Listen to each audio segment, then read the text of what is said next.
guru-gurunya terus bersambung sampai sahabat, sampai Rasulullah SAW. Karena bacaan Quran ini tidak lain, ya, bahkan dikatakan tidak ada manhaj lain selain dengan cara talaqi dan musyafahah.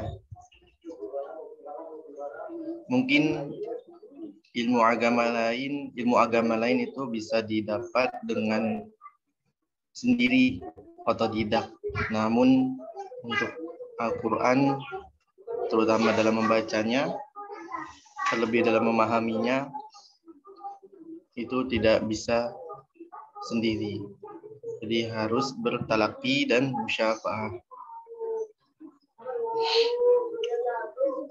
Mudah-mudahan talaqi itu dari bertatap muka lah kurang lebih ya. Kemudian musyafahah itu dari mulut ke mulut. Ya. Mudah-mudahan dengan online seperti ini, online-nya yang live ya, tidak mengurangi keberkahan sebagaimana talaqi dan musyafahah secara offline.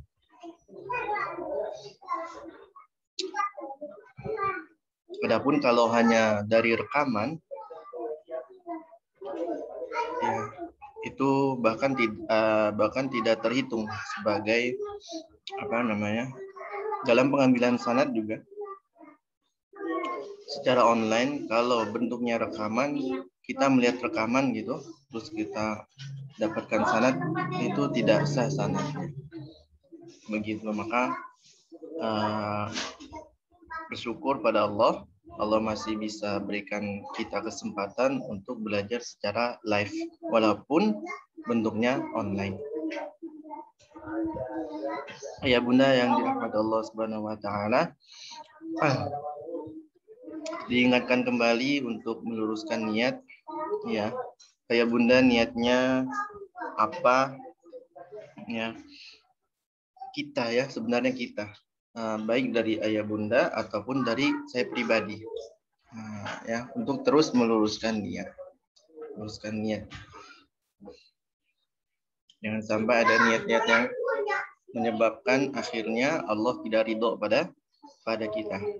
Berikutnya, agar pembelajaran juga agar ilmunya jadi berkah, maka yuk kita sama-sama tunaikan adab-adabnya. Ya, adab-adabnya kita tunaikan. Adab ketika bersama dengan Al-Quran atau adab ketika dalam pembelajaran. Nah ini penting. Ya, ilmu kalau berkah insya Allah bermanfaat. Namun kalau ilmu tidak berkah, Allah Ta'ala a'lam. Seperti itu. Bisa jadi ilmunya itu tidak terpakai. Waliyadzubillah. Ya, yuk, insya Allah kita sudah sama-sama tahu yang belum menunaikan adab-adabnya ketika bersama Quran ataupun ataupun adab-adab ketika pembelajarannya, ya, maka ditunaikan. Ya. Berwudunya, terus kesungguhannya, ya. Karena dalam menuntut ilmu itu seberapa sungguh-sungguh kita, maka segitulah yang kita dapat. Ya, sebanyak apa kita sungguh-sungguh, maka sebanyak itu yang kita dapat. Begitu. Baik, kita awali dengan Al-Fatihah sebagai doa. Semoga Allah berikan keberkahan dan kemudahan. Al-Fatihah. A'udzu billahi minasyaitonir rajim. Bismillahirrahmanirrahim. Alhamdulillahi rabbil alamin. Ar-Rahmanir-Rahim. Maliki yaumiddin. Iyyaka na'budu wa iyyaka nasta'in. Ihdinas siratal mustaqim. Siratal ladzina an'amta 'alaihim ghairil maghdubi 'alaihim waladdallin.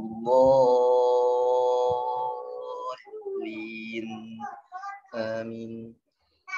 Rabbi ighfirli wa liwalidayya wa lil mu'minina amin. Rabbi ishrah li sadri wa yassir li amri wahlul 'uqdatam min lisani yafqahu qawli. Ya Fattah ya Alim iftah lana babana bil Qur'anil azim. Nasru minallah wa fathun qarib wa basyiril mu'minin.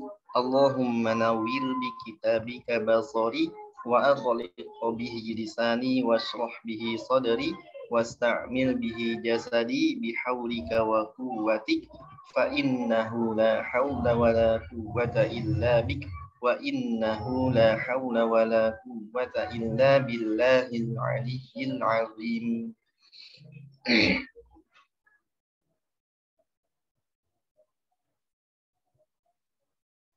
Baik ayah bunda, kita lanjutkan yang kemarin. Kemarin sebelum selesai ya, saya sempat nge-share beberapa hal. Ya. Tingkatan tebal. Ya, tingkatan tebal. Atau kuatnya suatu huruf yang ada di dalam huruf-huruf isti'la.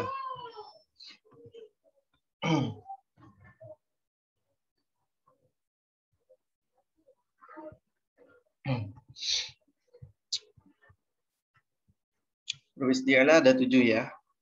Ada apa aja?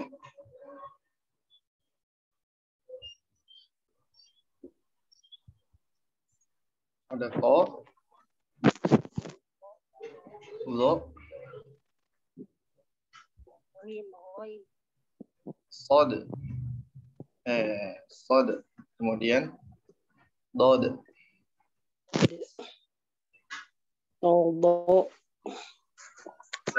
ada loin,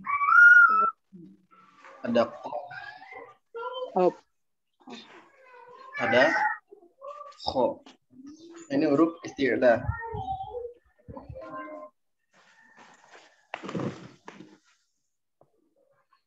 Waalaikumsalam warahmatullahi Bunda Farida, barakallah. Siap Bun.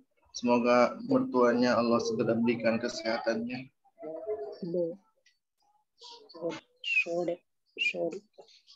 Nah, ini 7 huruf ini ya. Ya, yang pasti dia dibaca tebal ya. Dia sudah pasti dibaca tebal. Ya, kemarin sudah disampaikan. Jadi tebalnya tafkhimnya yang ada di huruf isti'la dengan yang ada di huruf itbaq dengan yang ada di huruf yang punya sifat istifal itu berbeda ya. Nah, jadi tingkatan yang pertama itu yang dia isti'la dan itbaq ada 4 huruf shad, dad, ta, dha ya. Kemudian tingkatan tebal berikutnya yaitu huruf isti'lanya aja ya, goin, qaf, kho. Kemudian tingkatan tebal yang berikutnya yang ketiga itu adalah huruf yang punya sifat istifal yang dia kadang dibaca tebal. Ada di dalam huruf alif. Alif, ya, alifnya mat ya, ini alif mat ya. Kemudian lam.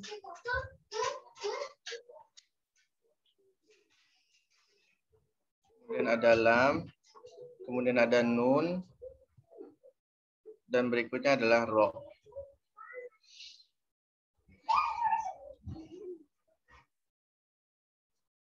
Ya. Alif mat. Nah, kondisinya kapan dia tebal? Kalau sebelumnya adalah huruf isti'la. Kalau sebelumnya adalah huruf yang 7 ini. Misalkan di Al-Fatihah. Waladdo. Do. Kan ada alif mat ya. Nah, bukan waladdoa. Padahal kan alif mat ya dibacanya A. Tapi kalau sebelumnya ada huruf yang isti'la, maka dia jadi tebal alifnya. Kemudian lam dilafaz jalalah ya. Dilafaz Allah yang sebelumnya fathah ya, yang sebelumnya fathah atau dhammah. Ya. Yang sebelumnya fathah atau dhammah. Kemudian huruf ro. Huruf ro ini kondisinya ketika dia fathah atau dhammah. Ya, kalau kasroh dia tipis. Dan kondisi ketika sukun dengan berbagai macam kondisinya waktu itu sudah dijelaskan.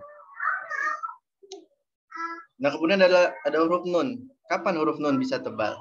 Ada yang bisa jawab? Sudah pernah disampaikan belum ya? Kapan huruf nun bisa tebal? Yuk, yang bisa jawab boleh pulang duluan ya. Ketika tasdid, Ustaz. Ketika tasdid? Enggak. Ketika tasdid, inna tipis. Enggak, inno. Enggak. Kapan huruf nun dia dibaca tebal? Yuk. Silahkan. Siapa yang mau jawab? Ini hadir semua kan ya? Ini soalnya gelap semua ini.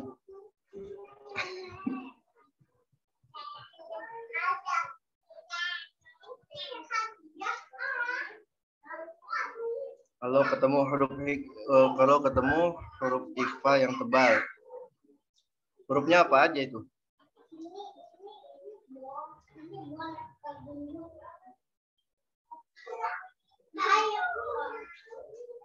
Huruf ikhfa yang tebal.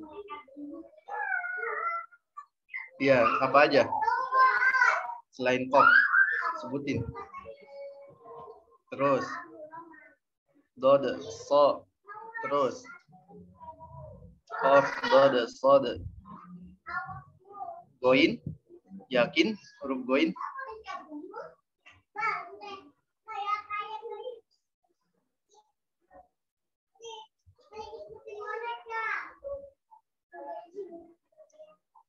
Sebelumnya alif. Nah, alif tadi sudah dibahas. Sekarang bahas nun. Ini gimana contohnya nih? Goin sebelumnya alif, terus ada nun. Apa contohnya nih?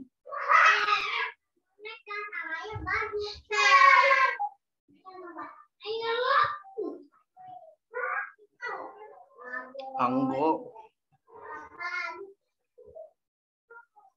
Oke. Enggak, keliru. Ya, keliru. Yuk, yang lain silahkan. Atau Pak Firhat silahkan kalau mau direvisi.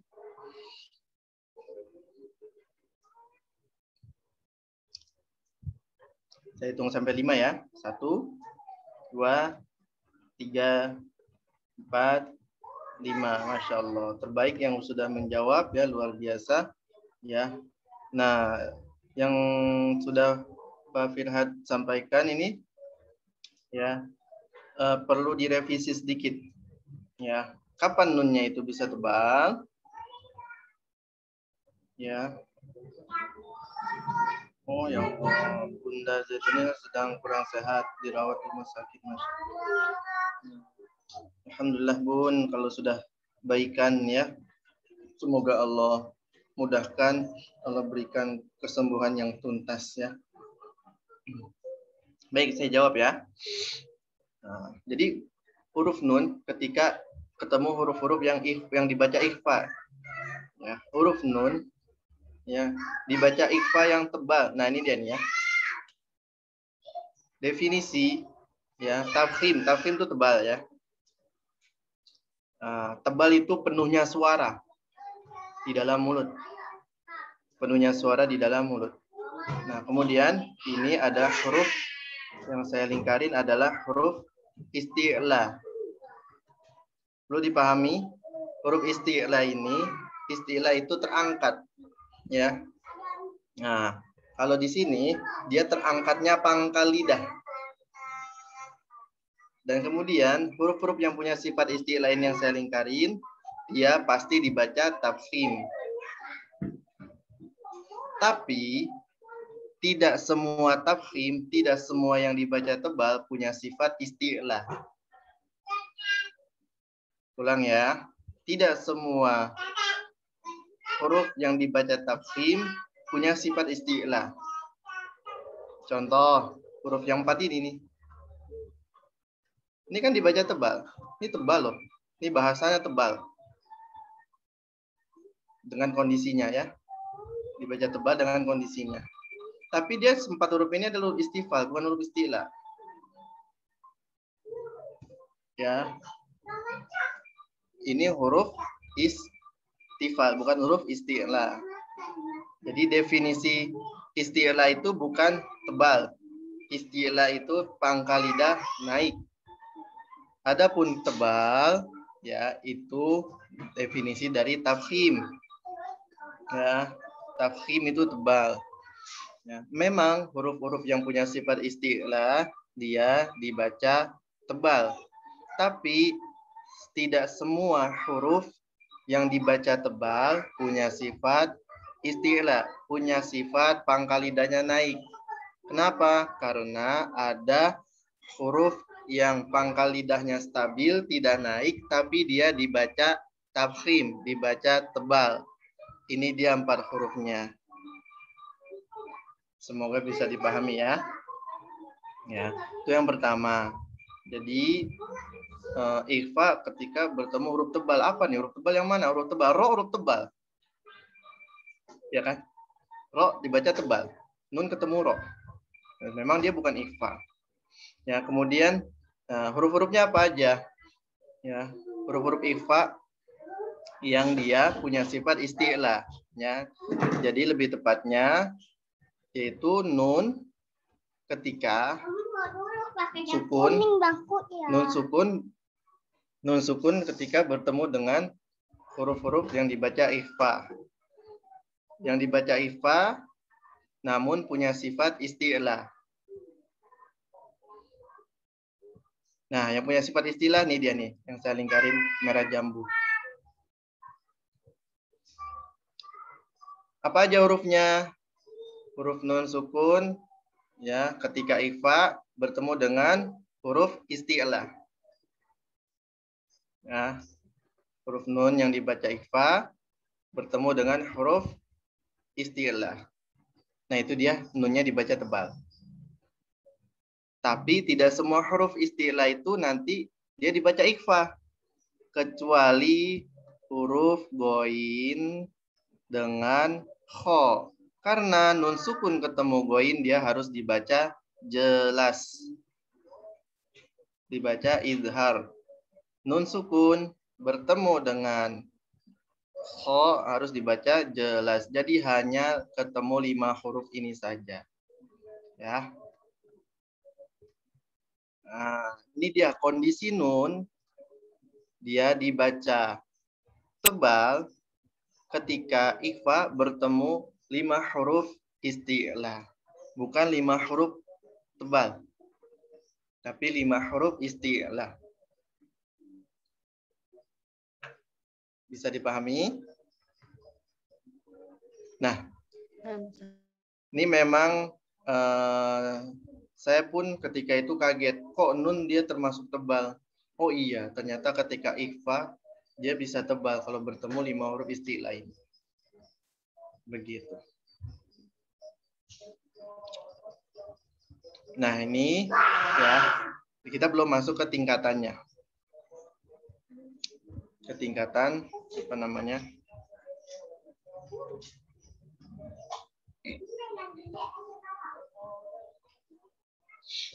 Nah, tadi ya, tadi adalah apa namanya? Tingkatan tebal ya, tingkatan tafkhim yang ada di huruf yang punya sifat isti'la, yang itbaq, isti'la juga, itbaq juga, ada 4 huruf.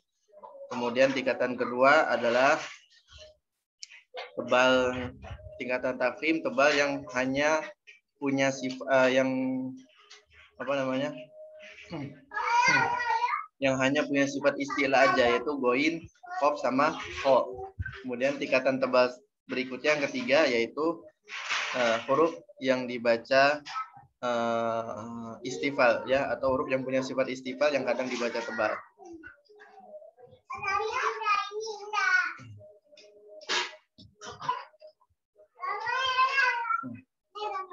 Oke, sekarang kan tadi itu beda-beda ya.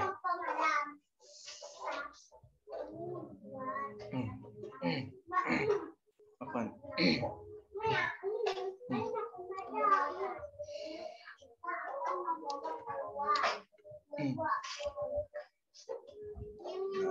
Dari 3 bagian tadi ya.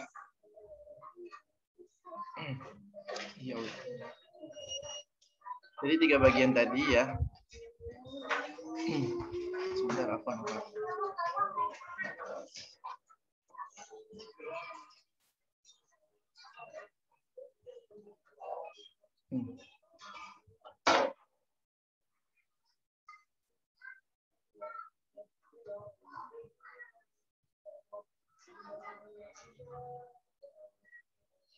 Nah, dari sini kita nanti bisa urutin. Siapa yang punya sifat paling kuat?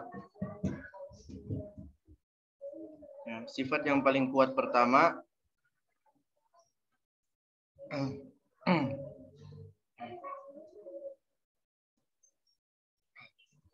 yaitu huruf to. Ini tingkatan pertama yang paling kuat. Yang kedua adalah huruf lod. Yang ketiga huruf sod. Yang keempat huruf zo. Yang kelima huruf qaf. Yang keenam huruf goin. Yang ketujuh huruf kha. Nah, di dalam huruf yang punya sifat isti'la saja, tingkatan kuatnya suatu huruf ini berbeda. Nanti ini akan berpengaruh ke bacaan, seperti yang saya contohin kemarin. Jadi bukan ihdinas siratal mustaqim, siratal. Huruf ro yang harusnya dia tingkatan ketiga di bawah yang 2 huruf ini, ya, di bawah yang 7 huruf ini, tapi malah jadi tebal banget. Ihdinas siratal, malah huruf to jadi to. Ya, nah, seperti itu. Padahal nih huruf ro dia tidak punya sifat yang lidahnya pangkalnya naik, terus juga lidahnya tidak melekat di atas. Dia renggang lidahnya. Hanya suaranya aja penuh huruf ro. Ya. Ya, 4 huruf ini ya, dia dibilang tafkhim. Tafkhim itu apa? Penuh suara. Jadi bukan pangkal lidahnya naik ini. Ini stabil lidahnya. Ya, maka mudah-mudahan bagi yang sudah belajar ataupun yang baru kemarin belajar, mudah-mudahan ini bisa masuk ya, terutama yang sudah pernah belajar bisa dilurusin lagi. Apa itu tafkhim, apa itu isti'la. Ya, seperti itu.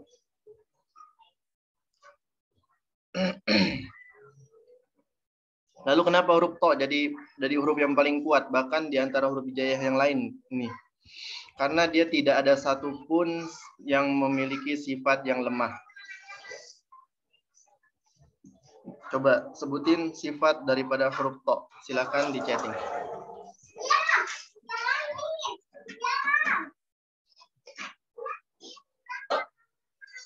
Yuk, sebutin sifat-sifat huruf to ada apa aja.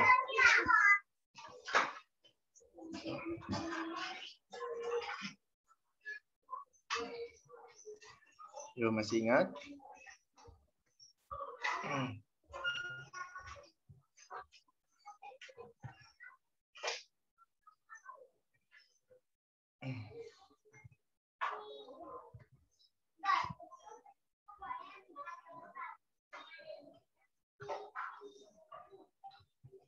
Nih pada lupa apa gimana nih? Apa nih? Sifat huruf to, jahar, syiddah, isti'la, itbaq, ismat, qalqalah. Barakallah. Ya, itu dia yang disampaikan Ummu Aisyah. Ini sifat huruf to. Coba dicek. Ya, dia tidak ada satupun yang memiliki sifat yang lemah. Semuanya punya karakter sifat yang kuat semuanya. Jahar ini karakternya kuat.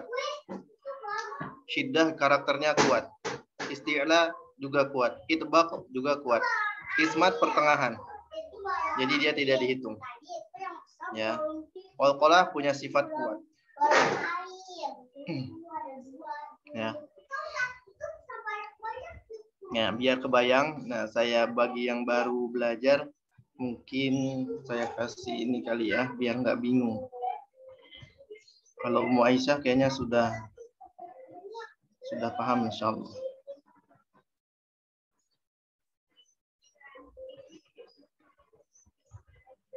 Nah, sekarang siap-siap sebutin sifat huruf berikutnya ya. Nah, ini saya share. Sebentar. Ini kayaknya saya belum sampaikan ya waktu di Ramadan tahun kemarin ya.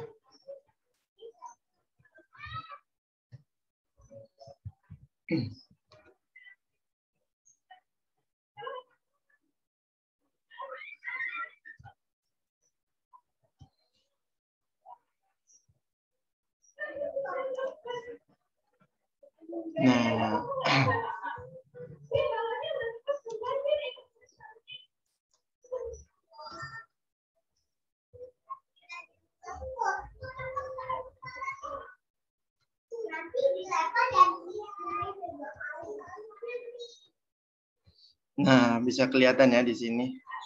Ya.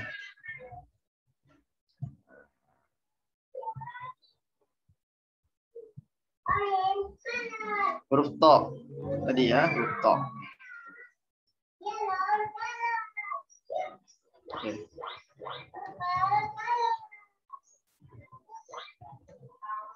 Huruf to.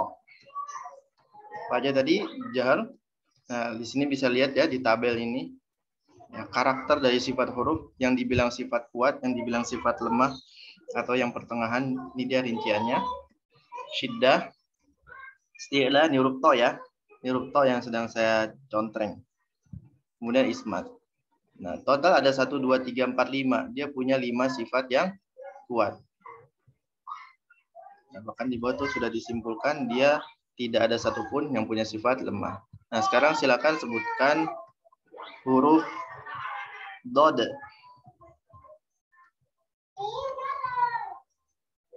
Yuk, sifatnya apa aja? Yuk, murojaah.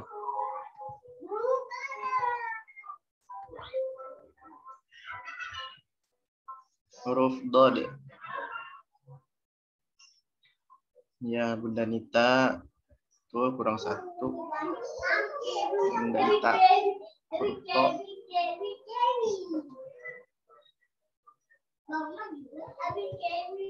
Yuk, huruf dod.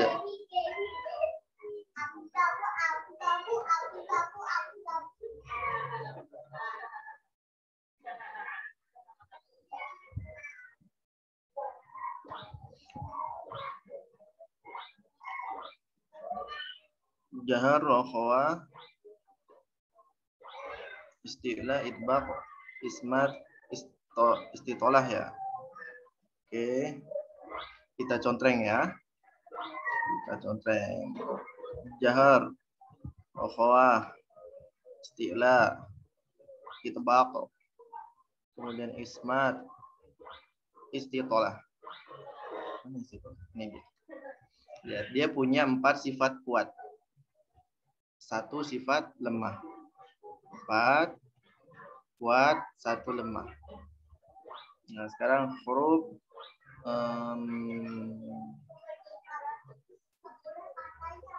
shad. Nah, huruf shad. Ya, barakallah. Terbaik yang sudah menjawabnya, luar biasa. Bunda Nita, Ummu Aisyah, Bunda Ita, Bunda Lenita, Bunda Nita, Bunda Risma, barakallah. Bunda Nia. Yuk, berikutnya sekarang huruf dod. Huruf shad. Huruf shad.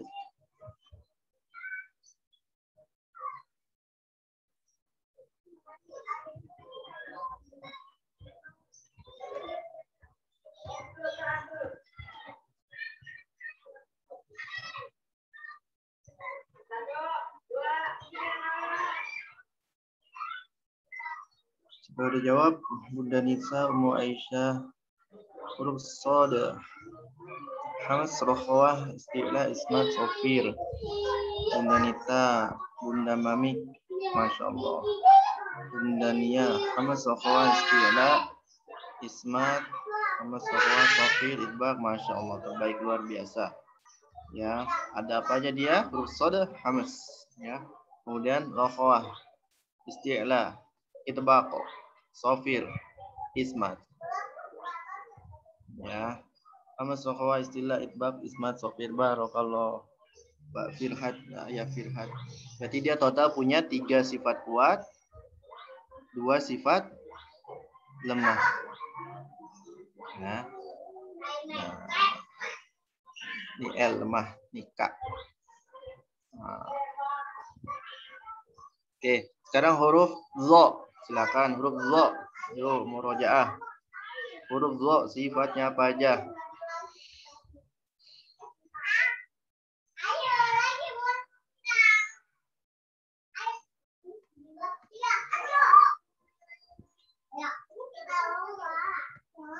Huruf Zo.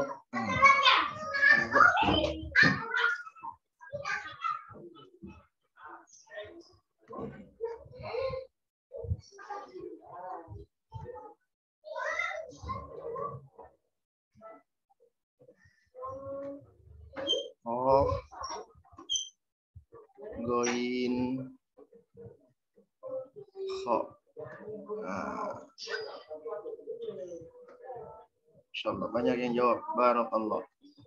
Semoga Allah memberkahi ilmu kalian semua.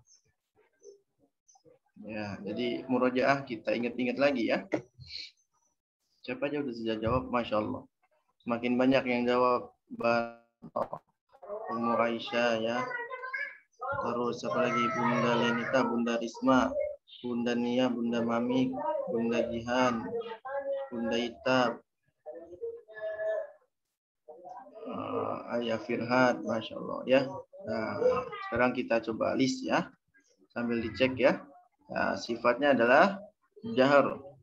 Kemudian rokhawah.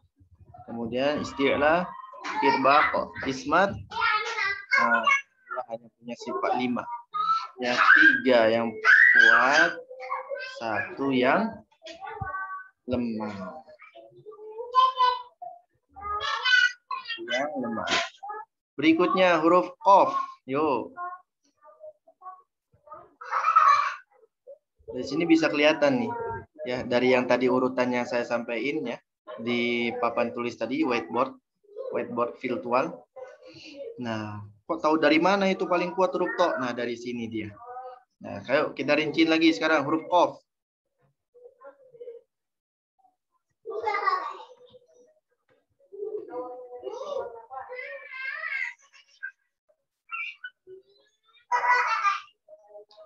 Huruf qaf. Barakallah Bunda Jihan. Bunda Nia. Ummu Aisyah.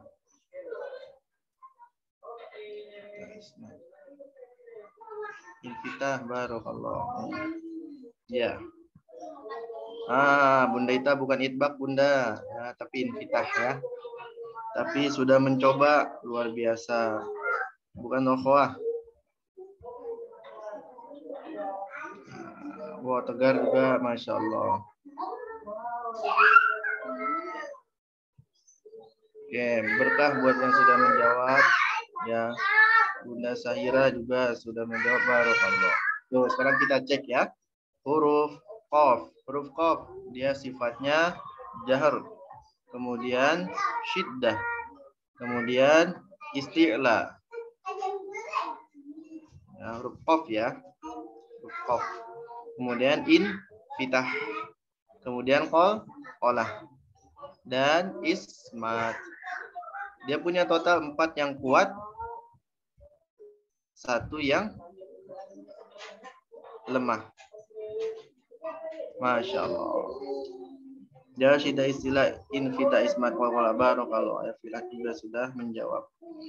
Berikutnya huruf goin. Yo, huruf goin. Yo. Sifat huruf goin. Wah, duluan.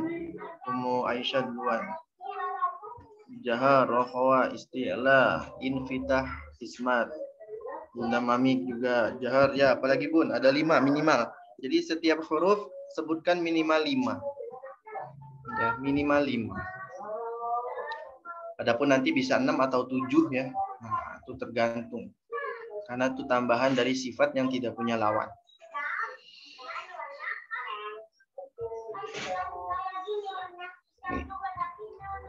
Barakallah, Bunda Mamik, Bunda Jihan, Bunda Ita.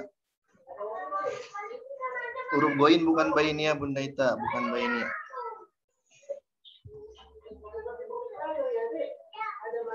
Bukan istifal juga. Isbab. Bukan idbab, Tegar ya. Yuk, coba dibaca-baca lagi. Salah lagi, nggak apa-apa Bun, yang penting udah mencoba. Ya. Jahar, rokhwah, infitah, ismat, isti'la. Oke, barakallah. Oke, yuk kita cek sekarang. Ya. Ismat, rokhwah, isti'la, barakallah. Huruf goin ya, dia punya sifat jahar. Berikutnya adalah rokhwah. Terkait udara dia jahar, terkait suara rokhwah. Pangkal lidah naik turun, isti'la, naik pangkal lidahnya. Kemudian lidahnya melekat atau tidak? Lidahnya tidak melekat. Dia infitah. Terakhir, ismat. Ya, total dia cuma punya 2 yang kuat, 2 yang lemah. Kemudian terakhir, huruf kha. Yuk, huruf kha. Punya sifat apa aja dia? Hamas. Wah, Bunda Risma udah duluan sekarang. Oh, Aisyah duluan juga lagi sebelum Bunda Risma. Barakallah.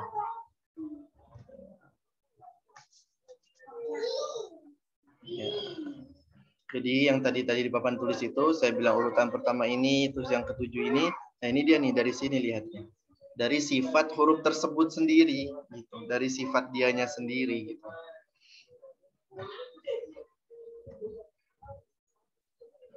Bunda Nita, Bunda Sahira, Masya Allah.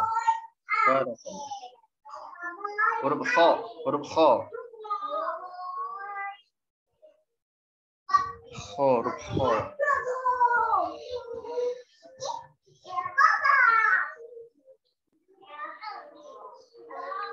Rokhwah, hamas, barakallah. Ya. Oke, sekarang kita cek ya. Pertama terkait udara atau nafas, dia hamas. Terkait suara dia rokhwah. Terkait pangkal lidah naik turun, isti'la. Pangkal lidah naik. Terkait lidahnya nempel ke langit-langit mulut atau tidak, dia tidak menempel ke langit-langit. Ya, mudah susah, dia sulit dikeluarkan. Ya, jadi total dia punya 1 sifat kuat, 3 sifat lemah. Ya. Nah, padahal dia juga sama-sama huruf isti'la tadi ya. Namun ternyata sifat kuatnya ini yang punya karakter kuat dia hanya 1, hanya isti'la saja. Sisanya sifatnya lemah. Ya hamas, ya rokhwa, ya infitah. Gitu. Kok ini ada sih sifat kuat, sifat lemah, ada sih karakter sifat itu yang kuat, ada sih karakter sifat yang lemah. Ya sama kayak kita. Kita manusia ini pasti punya banyak sifat. Ya cuman ada yang lebih menonjol sifatnya dibandingkan dengan sifat yang lain. Gitu. Ya. Gitu. Begitu juga dengan huruf. Ya. Ada sifat yang paling menonjol. Walaupun dia punya sifatnya yang lain juga. Seperti hal yang ini. Kalau hamas, kenapa dia disifati lemah karakternya? Karena lemahnya kebergantungan huruf terhadap makhrajnya. Nah, itu penjelasannya. Begitu juga dengan rokhwah. Kenapa dia punya karakter lemah? Karena kebergantungan huruf terhadap makhrajnya itu lemah. Sehingga apa? Sehingga mengalirlah suaranya rokhwah. Begitu. Ya. Nah, dari sini kita bisa lihat. Yang jadi juara pertama siapa? Huruf to. Ya, yang juara 1 huruf to. Tidak ada satupun sifat lemah. Juara 2.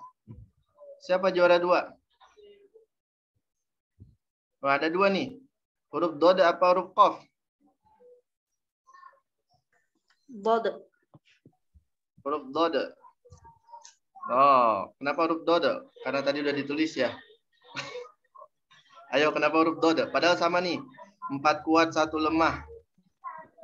Alasannya kenapa huruf dod? Huruf qaf dengan dod sama. Punya 4 yang kuat, yang lemahnya cuma 1.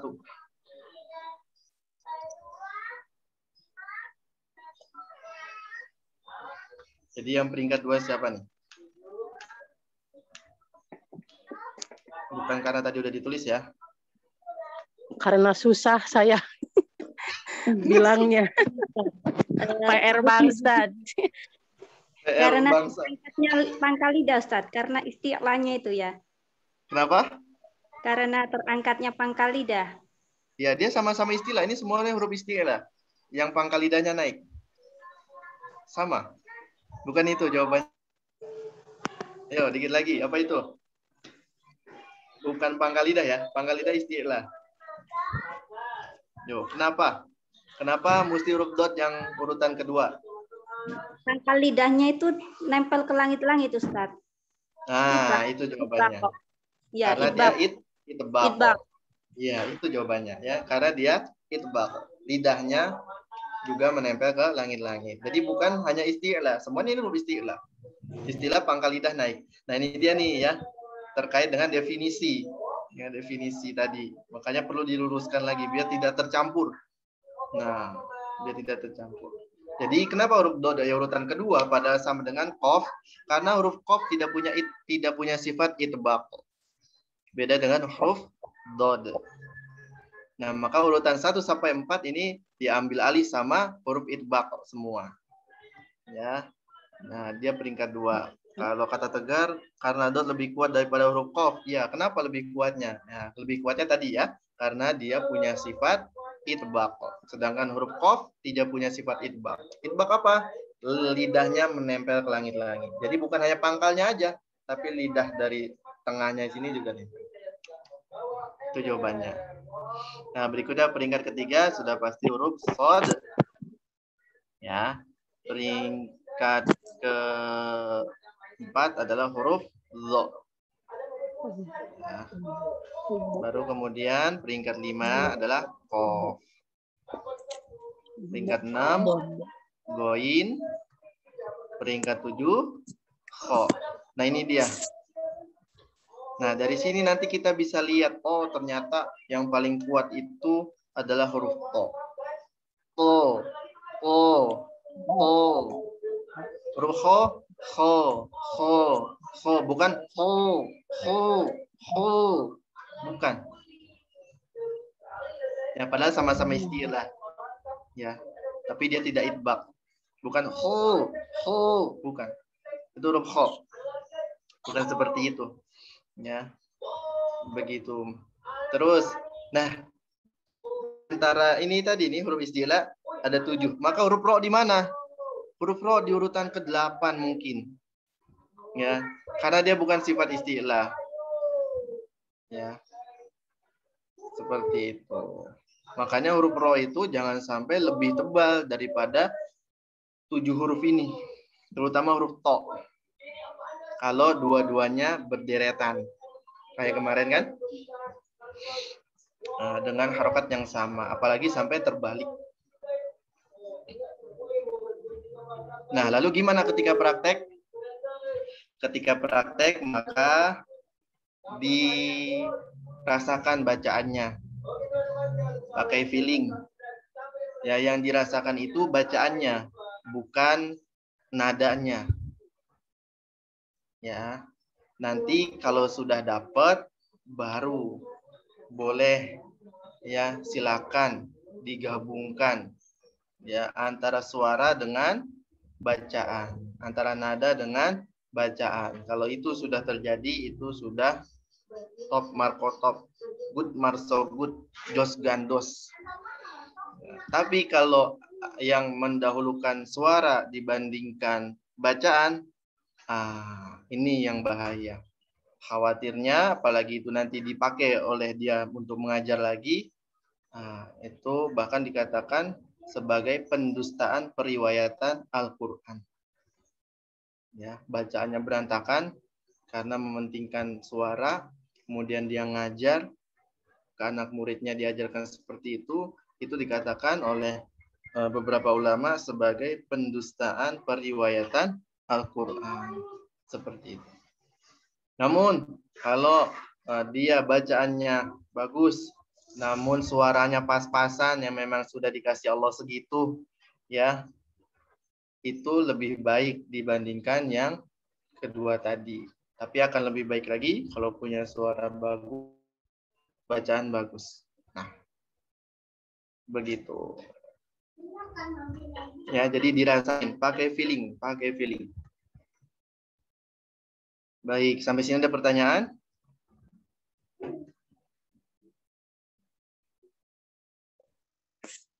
Apaan Ustadz? Kenapa pengucapan huruf to sama ubod itu susah ubod ya, padahal peringkat kedua. To itu masih mending lah gitu. Ini ubod susah banget. Syukron. Kalau yang saya pelajari ya, kurang lebihnya karena huruf dod itu dia keluarnya dari mana huruf dod? Coba. Dari pangkal lidah. Pinggir lidah. Pinggir lidah, dari tepi lidah. Pinggir lidah ke geraham. Dari tepi lidah atau pinggir lidah bertemu dengan gigi geraham bagian atas. Nah, sekarang coba Bunda Nia tempelin pinggir lidah, bukan pangkal. Oh, ini pangkal. Pinggirnya aja. Pinggirnya tempelin ke gigi geraham atas. Boleh kanan, boleh kiri, boleh dua-duanya. Bod. Nah, cari yang paling gampang. Boleh di sebelah kiri gerahamnya, boleh yang sebelah kanan gerahamnya. Bod. Ya, huruf bod. Nah, terus kenapa dia paling susah? Karena di kosakata kita di bahasa Indonesia itu nggak ada yang keluar dari pinggir lidah kan? Iya, apalagi lidah Sunda Ustadz udah nggak usah diiniin lagi lah. Nah itu jadi udah salah satu faktor juga. Nah itu jadi salah satu faktor juga, ya seperti itu. Tapi insya Allah bisa kalau latihan, ya. Yang penting sering latihan, terus sabar latihannya. Ya. Bahkan kemarin saya lihat video beliau ini dari Cina sedang talaki, ya sedang talaki. Itu ketika baca yang nggak kayak orang Cina. Ketika baca nggak kayak orang Cina, suaranya aksennya ya. Aksennya tetap aksen Quran, aksen orang Arab. Gitu. Jadi artinya apa? Artinya tidak ada yang tidak mungkin kalau kita mau memulai latihan dan sabar. Ya. Kalau kata guru saya tidak ada kata terlambat ya. Ini bunda-bunda yang di sini banyak yang sudah sudah umurnya yang sudah senior lah ibaratnya. Belia. Sudah sepuh Pak Ustaz, sudah sepuh. Insya Allah nggak ada kata terlambat ya Bun. Buat mereka yang mau memulai. Insya Allah. Oke, ada lagi pertanyaan? Ustadz, maaf mau nanya Ustadz. Itu katanya Bu Suharsi nggak bisa masuk Ustadz. Nggak tahu kenapa tuh. Gitu. Oh, dicoba lagi. Mungkin koneksi internet beliau kali. Soalnya waktu itu sempat ada satu pertemuan koneksi beliau kurang bagus. Ya, dicoba lagi silakan. Syukron Ustadz. Ya, Afwan. Lagi? Afwan Ustadz, izin bertanya Ustadz. Ya, silakan. Mengenai huruf bod ini ya, itu kan berdasarkan pengajaran dari guru kita masing-masing ya. Untuk pelafatan huruf bod itu yang benar seharusnya yang benar itu dengan menggelembungkan pipi atau tidak, Ustadz? Ya, baik. Ya, ini juga pertanyaan yang sangat populer memang ya. Bahkan saya sendiri menemukan, langsung melihat ketika saya lagi di daerah mana gitu ya, di suatu daerah lah ya. Ketika itu ada pengajian, ya, itu ketika baca Al-Fatihah bukan cuma menggelembungkan, tapi melemparkan muka.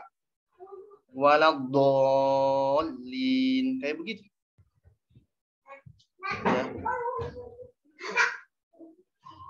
Ya. Jadi itu bagaimana? Ya, seperti itu. Ya kalau yang melemparkan muka ya sudah pasti itu terlalu berlebihan. Ya. Lalu bagaimana dengan menggelembungkan atau tidak? Lalu yang benar yang mana? Nah, maka di sini juga dijawab oleh salah satu guru kami juga, menggelembung atau tidak itu efek. Karena setiap orang punya bentuk rahang, punya bentuk lidah, punya bentuk urutan giginya yang berbeda-beda. Ya. Patokannya di mana? Patokannya di suara. Patokannya di suara. Gitu. Jadi ini ibaratnya teknis lah ya. Teknis macam-macam boleh, silakan. Ya, yang penting tidak berlebihan. Itu. Yang penting tidak berlebihan. Kemudian patokannya di mana? Berikutnya patokannya suara. Kalau yang menggelembung tapi suaranya nggak pas, huruf dotnya ya pasti salah. Ya. Kalau yang nggak menggelembung tapi suaranya juga salah, maka tetap salah. Kayak begitu. Ya. Jadi yang tepat di mana? Yang tepat, yang benar, patokannya suara. Adapun ini kalau misalkan dia menggelembung ya efeknya saja. Tapi kalau dia bisa tidak menggelembung, itu lebih baik. Begitu. Ya. Baik, Ustadz. Syukran, Ustadz. Ya. Sama halnya seperti ini. Apa ya? Yang sering sih huruf dod memang, huruf dod.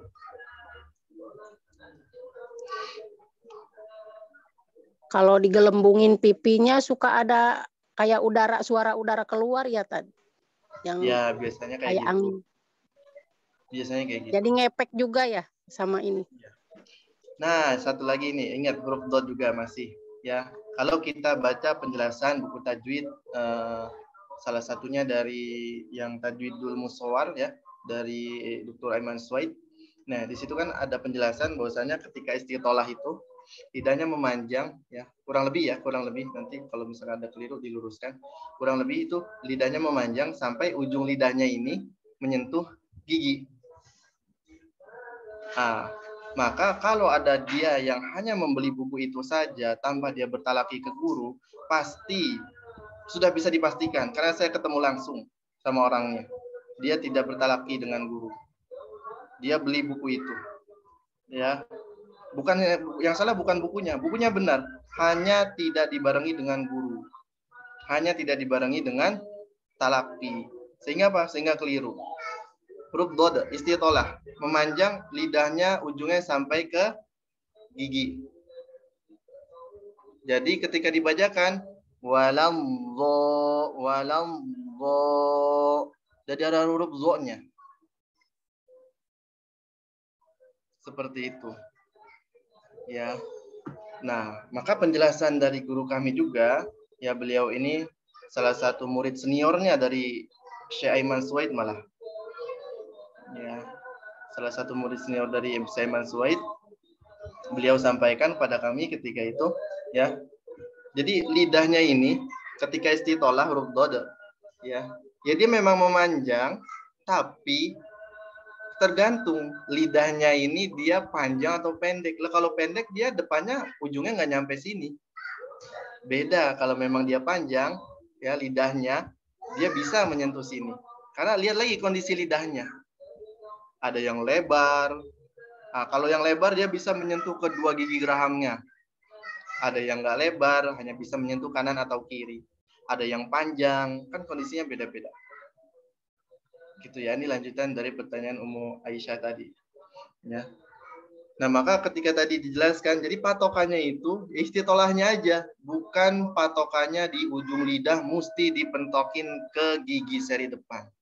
Kalau itu patokannya, maka dia pasti dari huruf zo.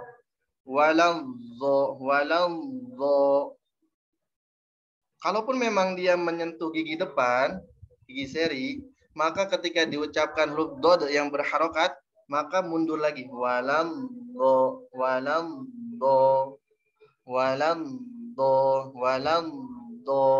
Bukan walam do. Bukan seperti itu. Nah, itu ya. Jadi istitolah tadi itu ya, karena efeknya lidah kena gigi geraham, jadi dia memanjang, akhirnya ininya mengalir dari pinggir lidah. Suaranya.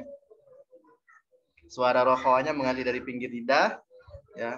Cuman kalau dia fokusnya di ujung lidah mesti ditempelin ke gigi depan, pasti dari zo. Wala zo. Jadi dia lidahnya nggak pulang, harusnya pulang. Walam do. Begitu. Nah, itu sebagai pelengkap ya. Kata alazi masuk idgham kah? Alazi idgham. Alazi yang idgham. Ini bahas apa ini? Alazi ini. Coba diperjelas lagi.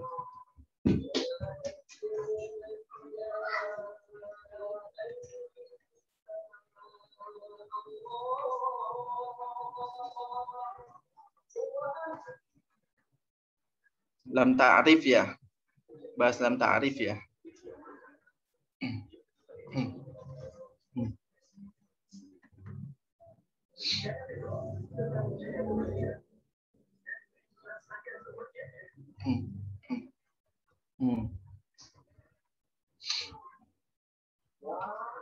Nah.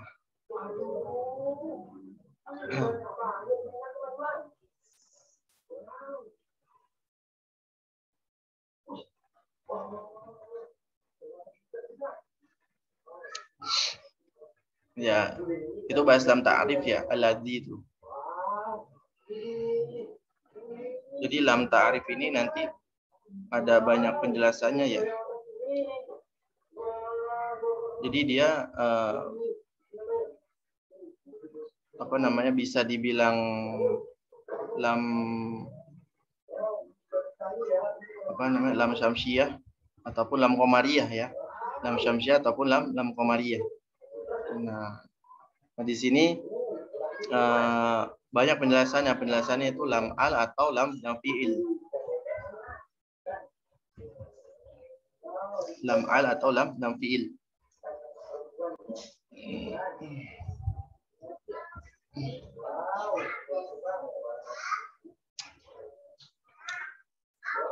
Kalau alazi itu berarti dia termasuk idgham syamsiyah.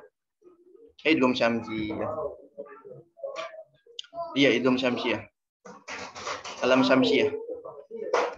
Alladzi.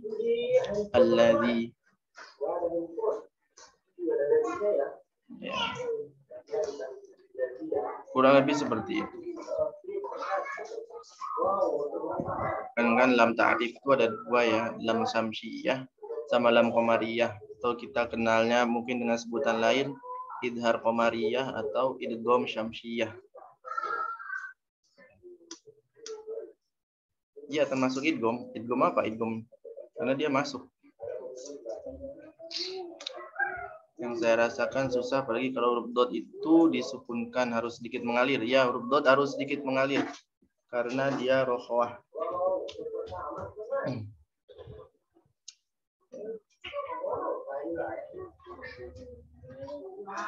Yang hari ini hadir ada berapa nih? Ada 23 ya, istiqomah ya. Kurang lebih 23, 24, 25, kurang lebih segini. Alhamdulillah.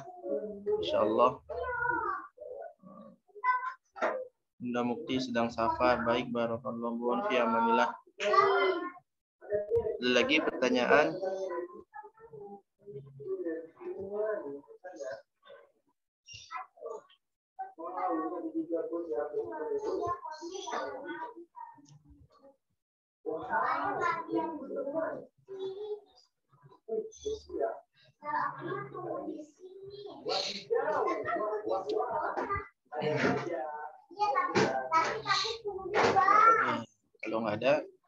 kita lanjut.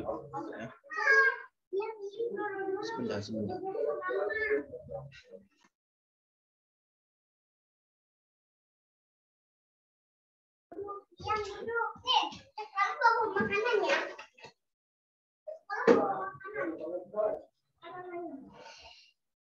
Oke, kita lanjut lagi. Buat ayah bunda, jadi idgham di sini bukan hanya punya idgham biguna atau idgham bilaguna ya. Kalau kita mengartikan idgham ini banyak sebenarnya. Jadi idgham itu nanti bisa idgham itu kan artinya masuk ya, atau idkhal gitu ya. Jadi bukan punya si idgham biguna atau punya si idgham bilaguna aja. Mudah-mudahan ayah bunda nggak bingung ya. Bagaimana baca Al-Quran itu masuk ke dalam hati? Itu dia, tunaikan adab-adabnya. Ya, tunaikan adab-adabnya. Ya, berusaha buat memahami, kemudian berusaha menunaikan hak dan mustahaknya. Ya, hak dan mustahaknya itu dia. Sifat-sifatnya, makhorijul hurufnya, begitu. Baca dengan tartil. Seperti itu. Insya Allah itu akan masuk ke dalam hati.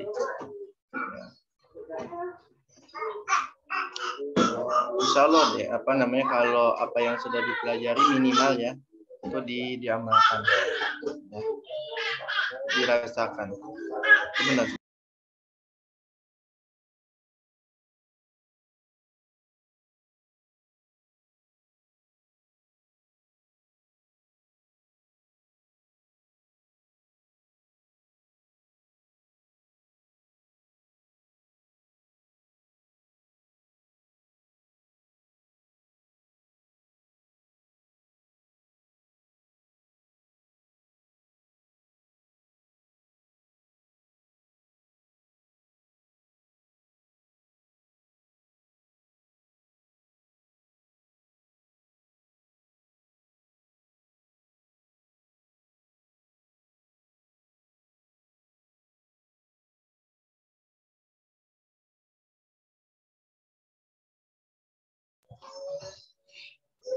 Ya, apa? Ya, kurang lebih seperti itu Bunda Ita ya. Allah Ta'ala a'lam. Ada lagi pertanyaan?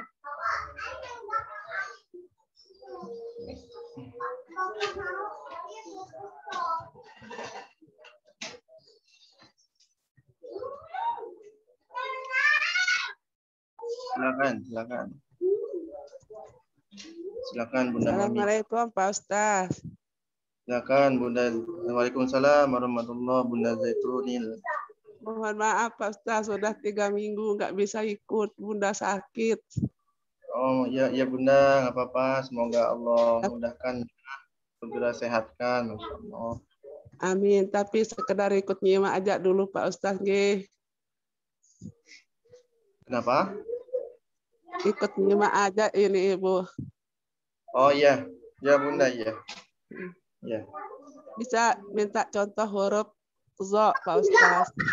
Biasanya apa? Bunda kesulitan di membaca huruf zo. Zo. Nggih. Huruf zo. Ya, makhrajnya di mana dia? Ujung lidah bertemu dengan ujung gigi seri atas.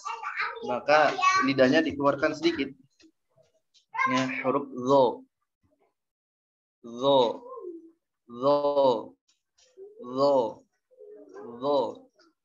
Ujung lidahnya dikeluarkan sedikit. Sama halnya ketika mengucapkan huruf zal atau ta yang ujung lidahnya keluar. Nah, memang nih huruf zo ini kebanyakan lidahnya tidak dikeluarkan. Jadi harus dikeluarkan Pak Ustaz. Iya, sehingga apa? Sehingga ujung lidahnya ini tidak ketemu ujung gigi.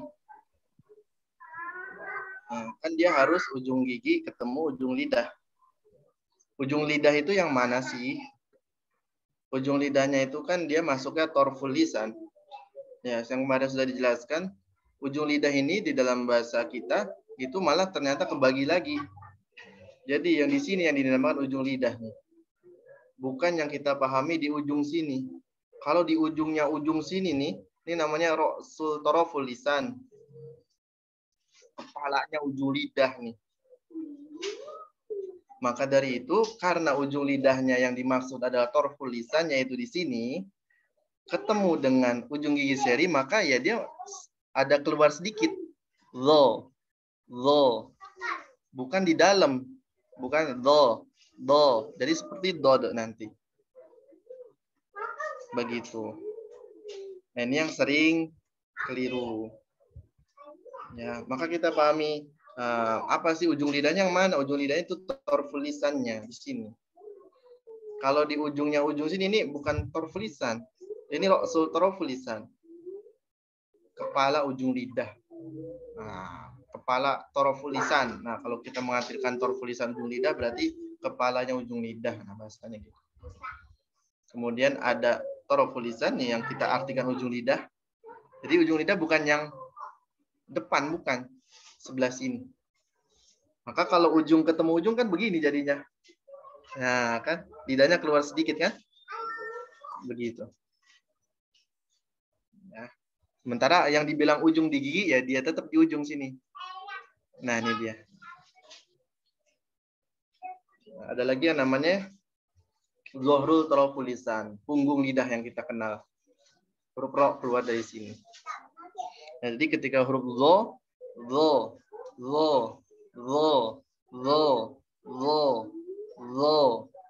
zi, zu, lo, zi, zu. Zi, zu. Langsung ya. Zi, zu. Kurang lebih seperti itu. Alif lam mim termasuk naber. Nah, kita balik lagi. Kita mau, jadi naber ini istilah yang terkenal di kontemporer. Ya, yang memperkenalkannya adalah Syekh Aiman Suwaid. Dr. Aiman Suwaid. Begitu. Lalu, bagaimana kalau kita tidak mengamalkan naber? Enggak masalah. Bagaimana kalau kita mengamalkan naber? Enggak masalah juga. Ya, jadi jangan dipermasalahkan. Itu yang pertama. Ya, kemudian pembagian naber. Ya, pembagian naber yang pertama boleh nih sambil dicatat kalau misalkan ini nanti kita bisa klasifikasikan alif lam mim termasuk naber atau bukan ya. Yang pertama itu ada mad. Bertemu sukun yang diidghamkan atau ditasydidkan. Ya. Baik ada mad ketemu sukun yang ditasydidkan atau diidghamkan. Berarti ini adalah mad lazim musaqqal, baik yang kilmi ataupun yang harfi. Selagi itu bukan huruf gunnah. Ulang ya. Pembagian naber yang pertama. Mad bertemu sukun. Sambil tulis kali ya biar kebayang. Biar kebayang ke tulis. Oh, masih ada ternyata ya ini. Baru tahu.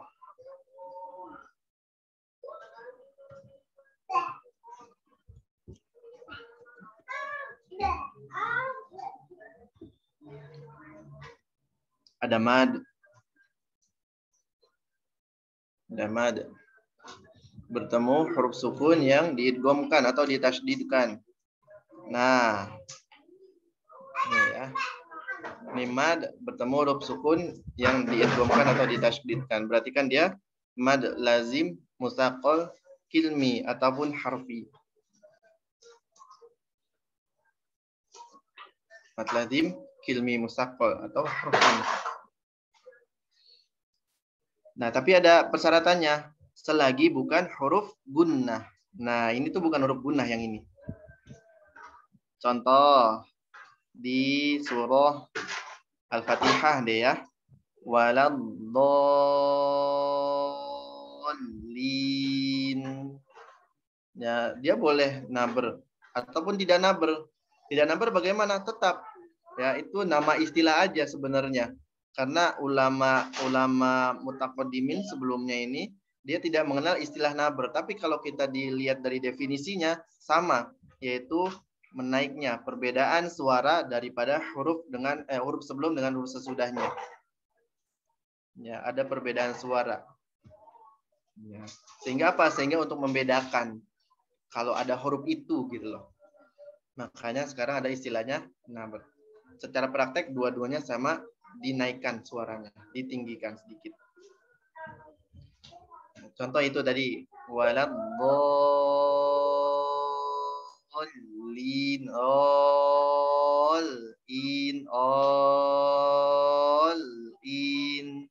itu ya.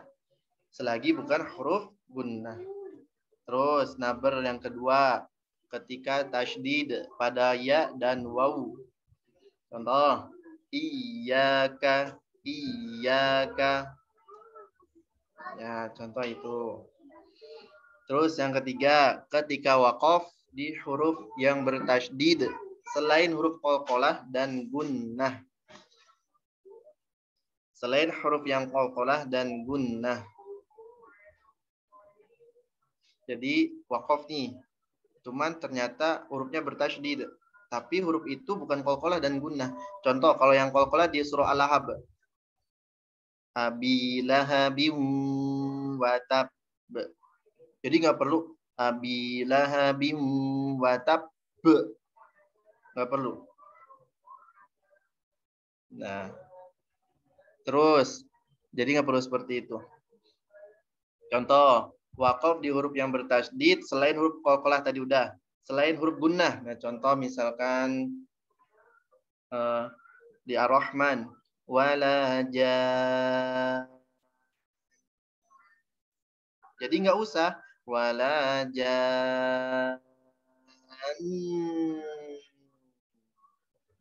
Tidak. Ya, kenapa? Karena dia gunnah ya sudah jelas gunnah. Wala jan. Sudah jelas. Kenapa ada namanya istilah nabar sekarang untuk memperjelas karena naik suaranya itu. Ya. Qalqalah, kenapa dia tidak termasuk dalam nabar? Karena yang sudah jelas qalqalah, mesti mantul kan udah jelas. Abi lahabim wa tab. Udah jelas. Itu. Nah, adanya istilah ini karena untuk memperjelas hurufnya dengan suara huruf sebelumnya gitu. Nah, itu tadi ya. Lalu contohnya kayak apa? Misalkan apa ya? Ayyagul. Ayyagul. Nah, atau mustaqil. Nah, di surah Al-Qamar tuh banyak huruf ro yang ada tasydidnya di ujungnya. Enggak banyak sih, beberapa ya, beberapa. Nah, jadi ada dinaikkan. Nah, ada nabernya ya, istilahnya. Contohnya lagi misalkan di surah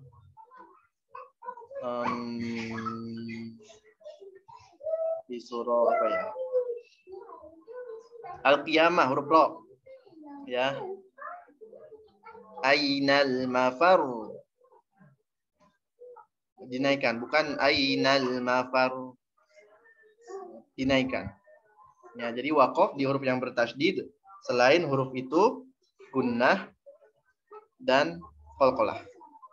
Ada nabar di situ. Berikutnya ya. Ada hamzah ketika ketika waqaf di akhir kata yang terdapat huruf hamzah. Yaitu hamzah ya. Jadi di waqaf ada waqaf. Ya, waqafnya itu terakhir huruf hamzah. Gitu. Minas sama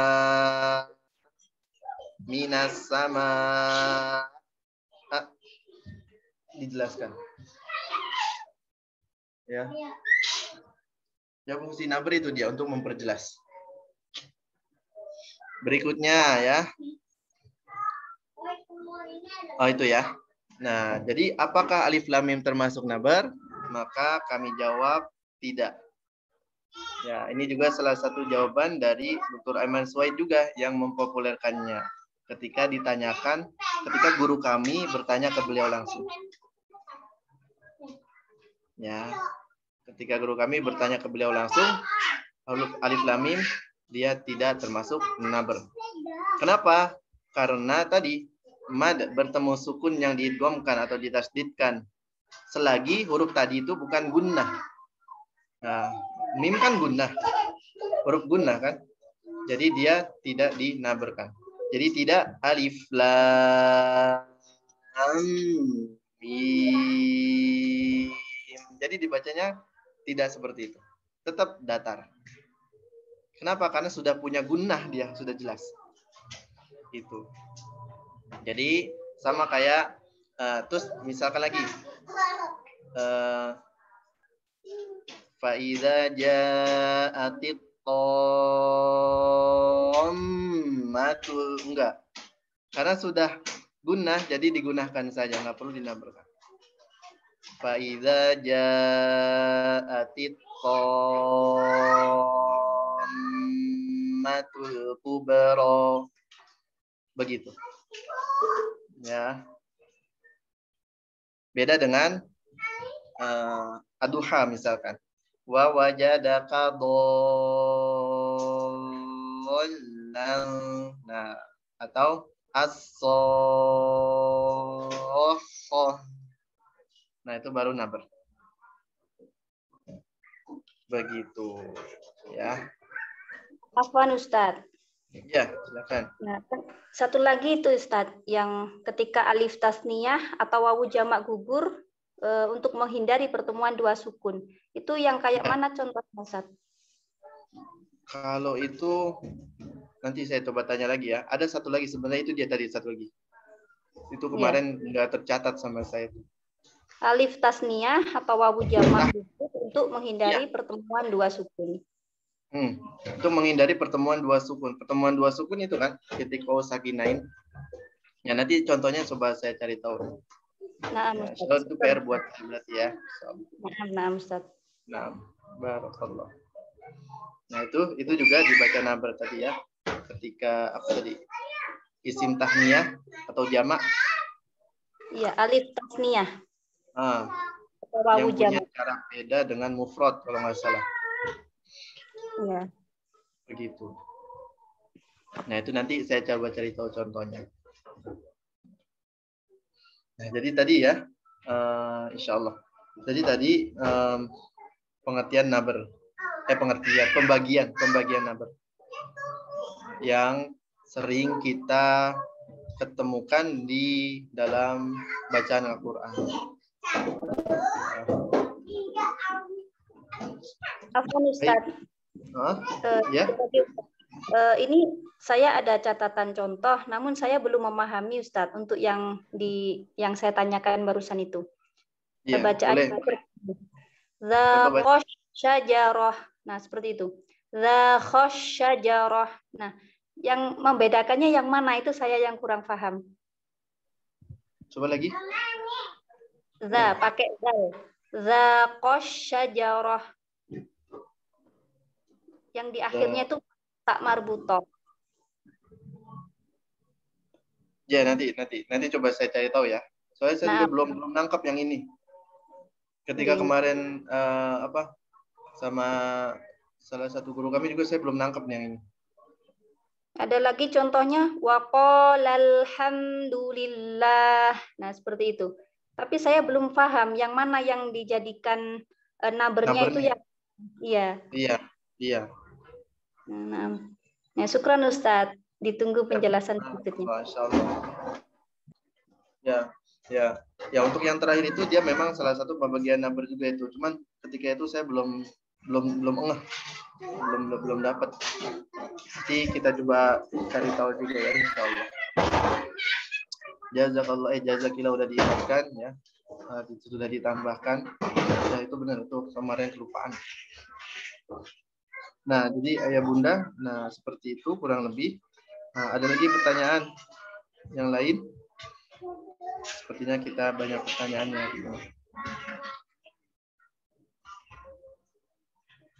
Gimana? Setelah baca ayah bunda, setelah latihan di rumah, apa yang dirasakan.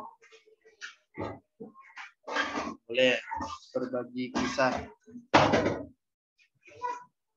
Makin ketagihan, Ustadz. Masya Allah, ini dia benar. Ini memang Al-Quran seperti itu. Semakin kita baca, apalagi kita bacanya dengan terus sambil berusaha untuk memperbaikinya, itu yang dibilang Ummu Aisyah barusan. Ini ketagihan. Inilah salah satu mukjizat daripada Al-Quran. Bahkan kalau di sini ada yang sudah mulai menghafal, ataupun mungkin di sini ada yang sudah hafal Al-Quran, baik 30 juz atau kurang dari itu, ya, maka kalau kita sudah menikmati Al-Quran, ya, ketika ada yang bacanya yang keliru, yang salah, pasti di hati itu nggak enak. Ada satu kata atau satu huruf yang salah kita baca. Kalau Al-Quran itu sudah masuk ke hati, ini juga tambahan lagi ya buat pertanyaan Bunda tadi. Bunda siapa tadi? Bunda Nia ya? Apa Bunda siapa tadi? Bagaimana? Bunda Ita ya? Bagaimana cara masukkan ke dalam hati? Ya. Maka ketika tadi itu ya, ada yang salah aja satu huruf, pasti nggak enak di hati. Nah berarti itu Al-Quran sudah masuk di hati. Salah satu indikatornya, salah satu ya, nggak semuanya. Begitu.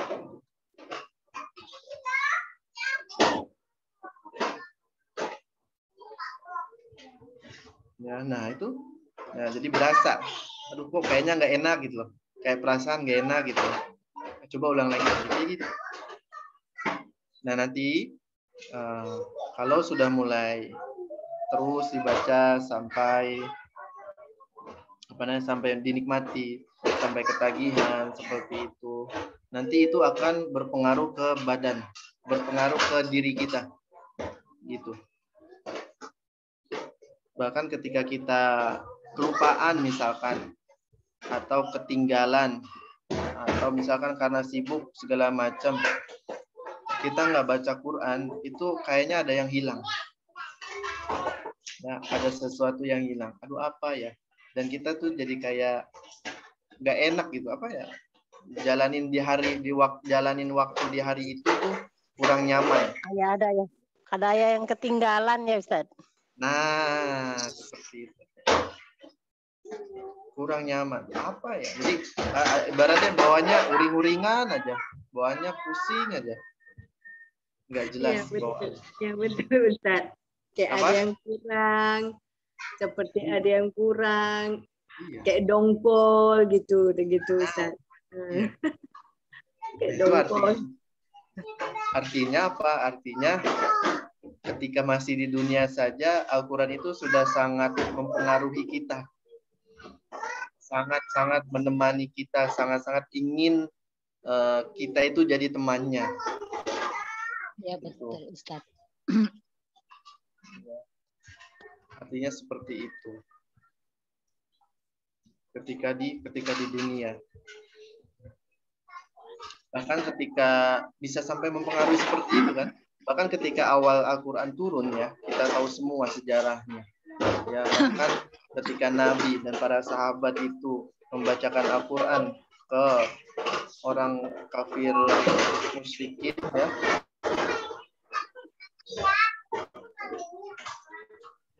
Ustaz, Afwan.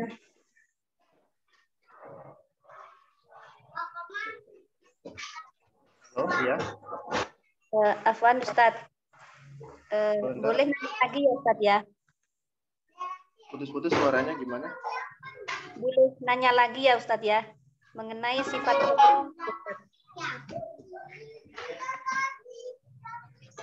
Bentar, suaranya nggak kedengeran.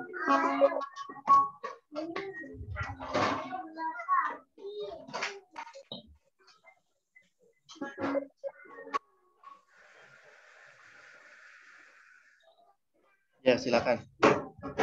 Ini sifat naber tadi ya Ustadz ya. Itu tadi yang ketika alif tasniyah atau wawu jamak gugur untuk menghindari pertemuan dua sukun.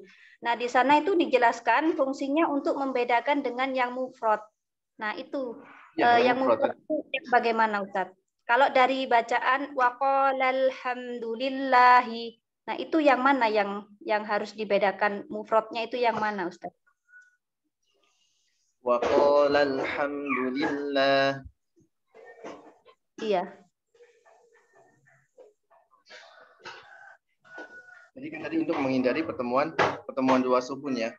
Nah, pertemuan dua sukunnya itu tadi yang seperti wa qala alhamdulillah. Di situ alhamdulillah itu kan ada alif lamnya kan? Naam.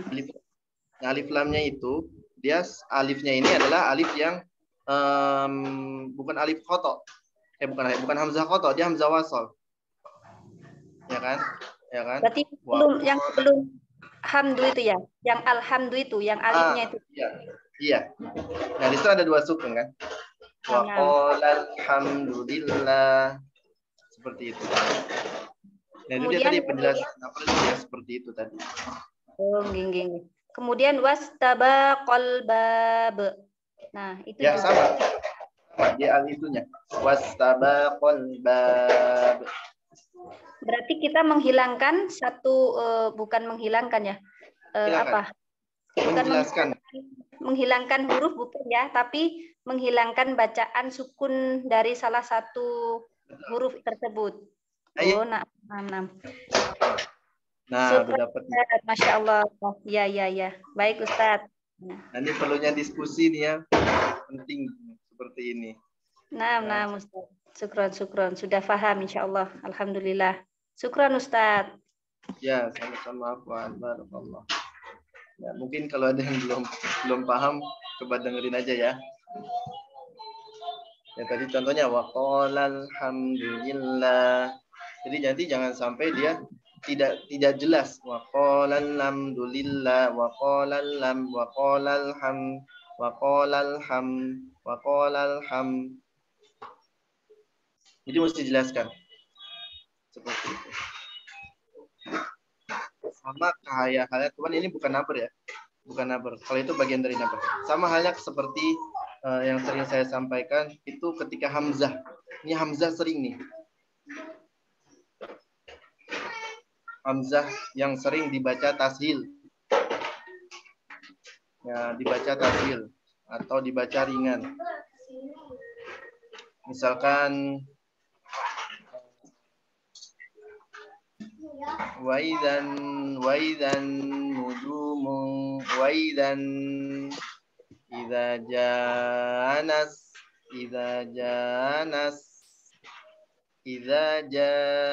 nasrullah yang kurang dibaca jelas. Nah, seperti itu. Ya, kalau dalam praktek ya, maka ya mesti jelas dibacanya. Idza jaa nas a-nya jelas. Wa idza bukan waidan wa idza a kayak gitu. Nah, sama halnya ketika yang tadi ya kondisinya. Nah, itu nanti masuk juga kalau misalkan ada nun sukun ketemu lam atau ro. Nah, ini yang sering juga tidak dijelaskan huruf lam sama ro-nya. Ya, yang tidak dijelaskan huruf lam sama ro-nya. Misalkan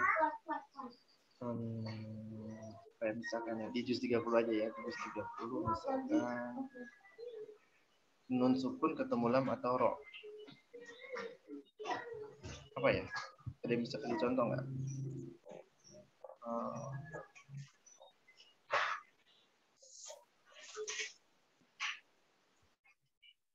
Failam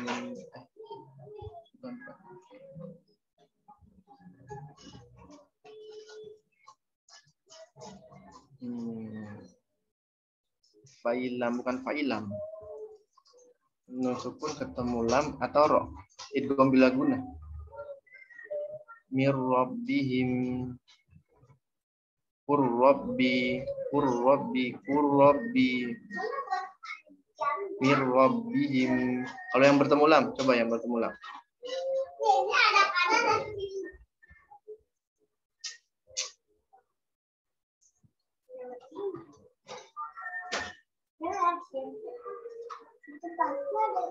Tanwin ya bertemu dengan lam atau ro. Apa ya? Kok nggak kebayang ya? Allahumma sholli ala Muhammad. Nah, wailu yauma idzil lil. Nah, ini zil tanwin zin. Ini kadang dibacanya wailu yauma idzil lil. Kurang dijelaskan. Jadi mesti dijelaskan. Wailu yauma idzil lil mukadzibin. Ya, jadi dijelaskan. Atau mil ladunka rahmah. Ya, milla. Ya, jangan milla. Jangan langsung masuk aja, jangan cuma idgham aja. Milladunka, bukan, tapi milladunka gitu. Nah, ini juga yang mesti diperhatikan ya. Cuman kalau di istilahnya itu termasuk nabr atau enggak, itu sih tidak termasuk ya. Ya, tidak termasuk dari pembagian nabr tadi ya yang kami dapatkan. Cuman tetap mesti dibedakan gitu loh. Nah, makanya nih istilah nabr ini nih karena baru gitu kan. Maka dari itu kalau kita belajar dari ulama mutaqaddimin ya, itu nggak ada istilah nabr. Adanya itu yang tadi istilahnya dibedakan suaranya gitu. Ya, dibedakan suaranya. Begitu. Nah, kan langsung ditanyakan sama Yafira termasuk nabr-kah itu? Nah, gitu kan.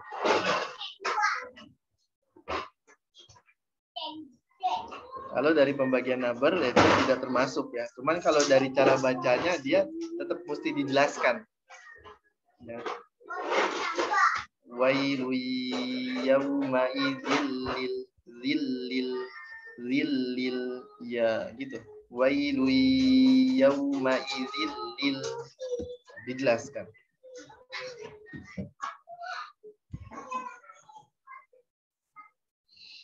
Mungkin tidak termasuk nabr karena dia tidak terlalu tidak terlalu ditekan banget. Wailu yauma idzil lil mukadzibin, tidak seperti waladdallin gitu kan. Nah, mungkin tidak termasuk nabr karena tidak begitu dinaikkan. Mungkin Allah taala alam. Karena memang beda, tidak dibaca gini kan. Wailu yauma idzil wailu yauma idzil lil mukadzibin, tidak gitu kan? Ya, di bawahnya itu. Begitu.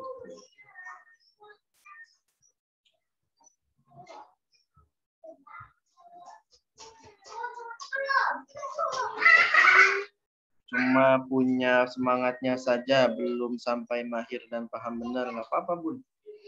Nggak apa-apa. Ya, yang penting terus belajar. Ya. Terus belajar. Silakan Bunda Dia ada mau nanya? Iya, Ustaz. Saya secara tajwid belum semuanya, Ustaz. Yang kayak istilah ini penerapannya belum, saya belum terima penerapannya, cuman karena saya sering mengikuti murotal aja. Iya. Ini saya baru ya cuman mendengarkan Ustadz aja, baru tahu penerapan yang betul, hurufnya harus tebalnya seberapa, tipisnya seberapa, nabr itu apa, saya juga baru tahu ini. Nah, kalau yang kemarin mat itu ya saya baru dari Ustadz ini, tapi kan saya ada di Al-Quran, saya cocokkan, begitu ya. Jadi saya benar-benar belajar, ya banyak bengongnya juga, maksudnya istilah baru-baru, tapi saya juga ikut baru bulan ini Ustadz, jadi nggak dari awal. Ya nggak apa-apa, Bu. Ya pengen sekali betulkan yang terutama makhorizul huruf itu sama tebel tipisnya itu ini. Ya sekarang saya saya senang baca Al-Quran, ibaratnya ya tiap hari ya kayak gitu. Semangat bisa sehari 1 juz itu juga bisa. Ya, alhamdulillah ya. Insya Allah dijaga terus semangatnya sambil terus diperbaiki ya. Nanti akan ada perubahan insya Allah, terutama efeknya ke diri kita sendiri Karena tadi itu pengaruh Al-Quran itu sangat luar biasa. Bahkan ketika awal Al-Quran turun disampaikan oleh Nabi SAW, kemudian disampaikan para sahabat. Ketika di zaman Nabi, bahkan ketika Nabi menyampaikan, ketika Nabi Muhammad SAW ini menyampaikan Al-Quran, sampai-sampai Nabi itu dituduh sebagai penyihir. Sampai orang kafir Quraisy ini memarahi atau mengingatkan anaknya supaya jangan mendengarkan ucapannya Rasulullah waliyadzubillah. Kenapa? Karena sangat luar biasa Al-Quran itu efeknya. Sampai-sampai orang kafir pun takut tersihir. Ya. Namun tadi syaratnya dengan bacaan yang dibaca sebagaimana Rasulullah baca. Lalu Rasulullah itu baca Quran seperti apa? Rasulullah baca Quran dengan menjelaskan huruf per hurufnya. Ketika itu seseorang bertanya ke istri daripada Rasulullah SAW, ya, bagaimana bacaan Qurannya Rasulullah? Rasulullah SAW itu membaca Al-Quran dengan menjelaskan huruf per hurufnya.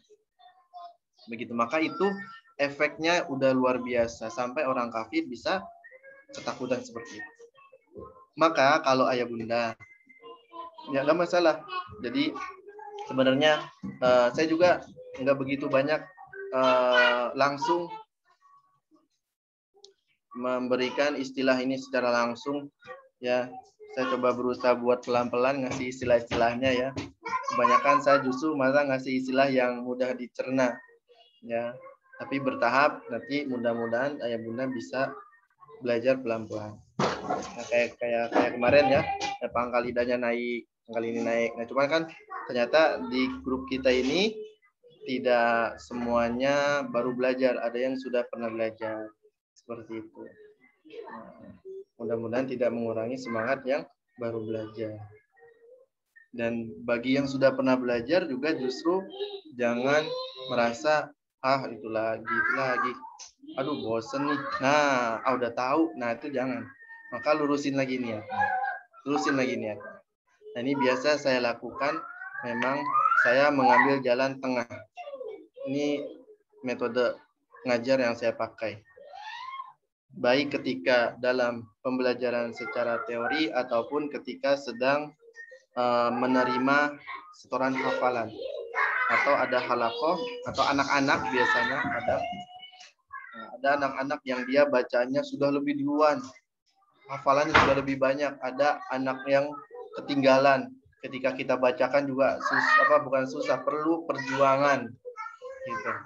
Maka saya nggak mau semuanya sama, saya ambil jalan tengah gitu ya. Jadi biar yang sudah banyak hafalannya biar saya itu tidak fokus ke salah satunya. Biar saya nggak fokus ke yang banyak hafalannya, nanti yang ini ketinggalan. Nanti kalau saya fokus ke yang kurang hafalannya, nanti dia ngerasa bosen. Ya, jadi ya ada caranya. Ya, seperti halnya yang sekarang. Sama, insya Allah saya usahakan ngambil jalan tengahnya sehingga semuanya bisa sama-sama menikmati pembelajaran Quran ini. Yang sudah lebih banyak belajarnya jangan merasa wah, yang belum atau yang baru jangan merasa malu atau minder. Ya, barakallahu fikum. Barakallahu fikum. Masya Allah. Amin. Jazakallah. Nah, itu ya. Jadi seperti itu. Jadi sambil dipraktikkan.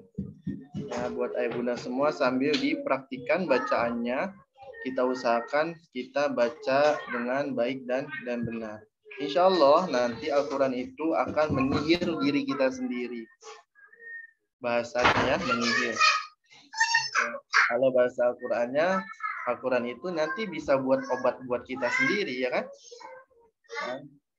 Karena Al-Quran itu diturunkan sebagai obat dan rahmat. Seperti itu. Barakallah.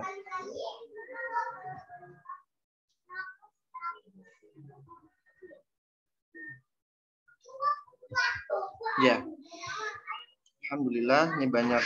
Ini alhamdulillah setelah menambah wawasan, alhamdulillah. Mudah-mudahan ilmunya bermanfaat, ya, bisa diamalkan, kemudian bisa disampaikan.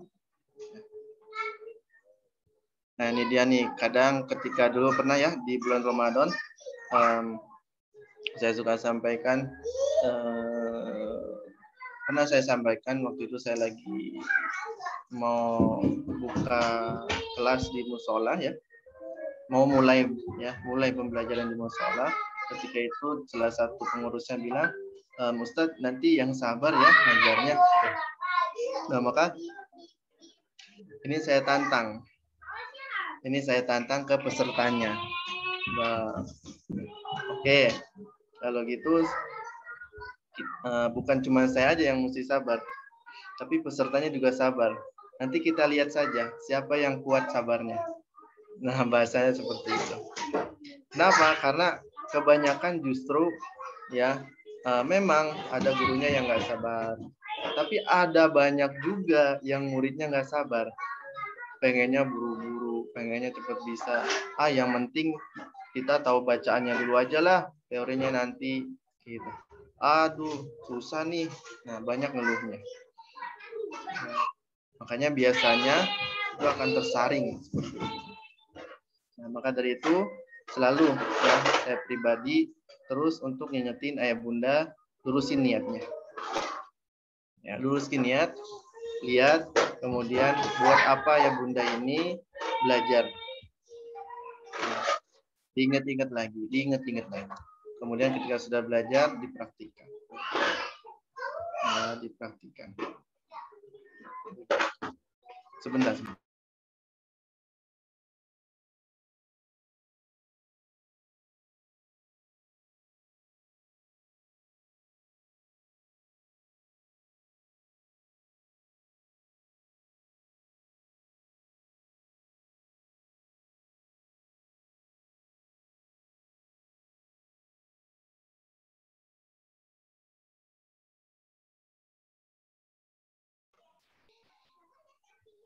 Baik, alhamdulillah. Ada lagi pertanyaan atau yang mau didiskusikan?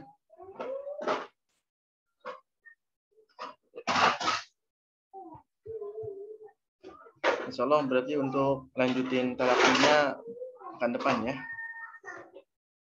Semoga semangat terus. Hari ini nggak saya absen nih. Siapa aja nih yang hadir? Mana udah ada yang keluar lagi tadi?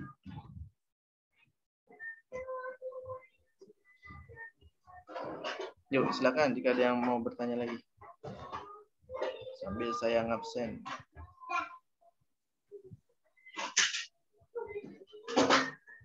Saya mau didiskusikan.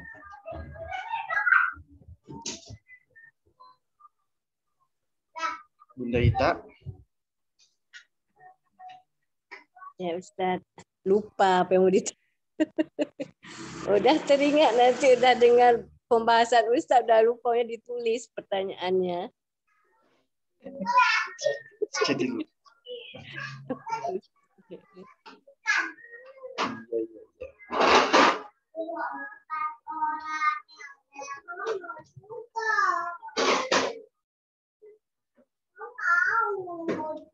Silakan kalau nggak ada kita tutup kali ya.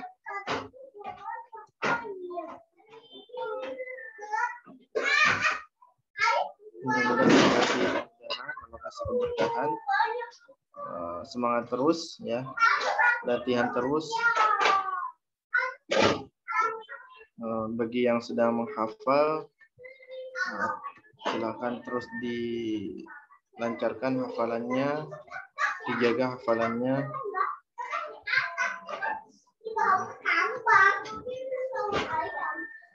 Oke, kalau nggak ada lagi, kalau gitu cukup ya. Semoga Allah mudahkan kita semua. Bagi yang sedang Allah uji dengan kurang sehat atau sakit, semoga Allah segera sembuhkan. Ya, semoga Allah angkat penyakitnya dan berikan kesembuhan sehingga kita bisa sembuh, bisa kembali seperti sedia kala. Amin. Melakukan aktivitas, ya, melakukan kegiatan ibadah dengan baik, dengan semangat, ya, baik baca Qur'annya jadi semangat, sholatnya juga jadi semangat, seperti itu.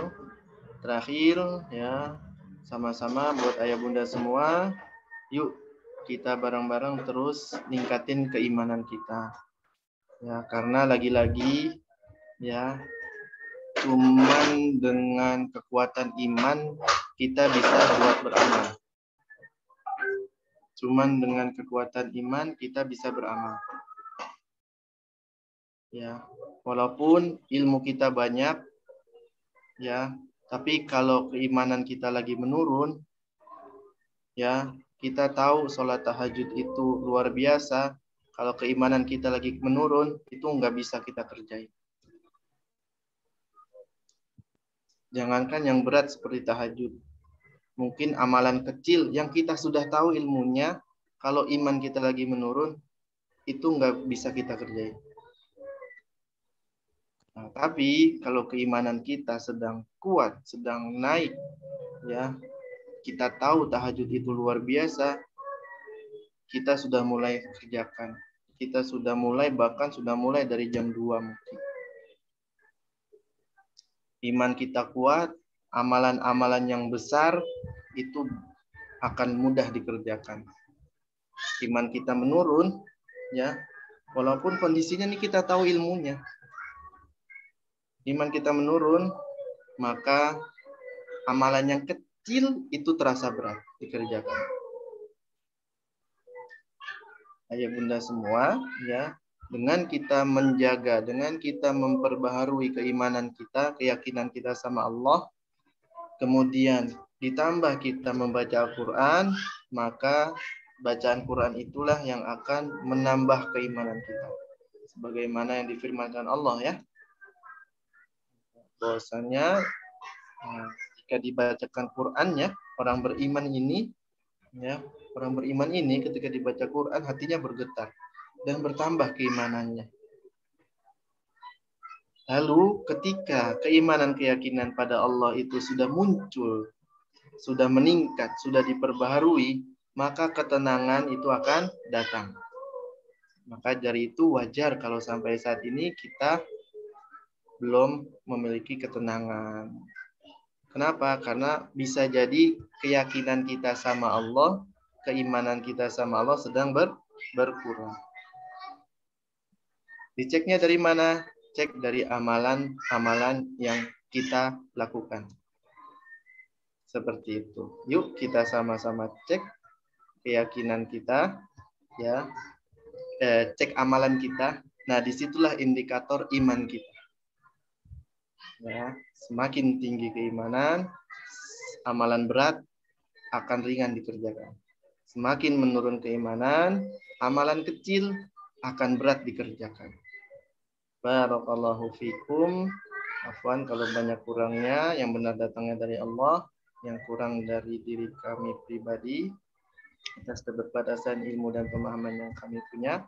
Mohon maaf pada Allah, mohon ampun pada Allah, mohon maaf pada ayah bunda semuanya. Kita akhiri dengan salam. Assalamualaikum warahmatullahi wabarakatuh. Kami kembali ke Ustazah. Ustazah siapa nih? Waalaikumsalam warahmatullahi wabarakatuh.